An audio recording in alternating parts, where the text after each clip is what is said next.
ভাই বোন না, আপনার 4 মেয়ে 1 ছেলে,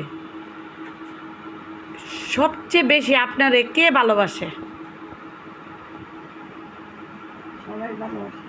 সবাই ভালোবাসে। মাঝখানে একজন কি বেশি ভালোবাসে? এটা কি আপনার ছেলে না আপনার মেয়েগোর মধ্যে?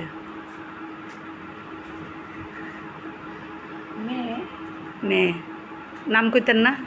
কষ্ট পাইব। আচ্ছা ঠিক আছে, অন্য মেয়েরা কষ্ট পাইব। আচ্ছা বলেন তো, সবচেয়ে বেশি আপনি কারে ভালোবাসেন? 5 জন রে না ছেলেরে বেশি ভালোবাসেন না মেয়ের? এখন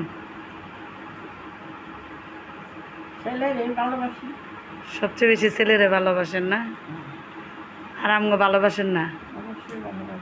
কেমন ভালোবাসেন? ছেলের মনে কষ্ট হয়েছে। আমি একটা ছেলে, আমার মা কয় যে মেয়েকে ভালোবাসে, তা আমি ভালোবাসা না। এই হলো কাহিনী।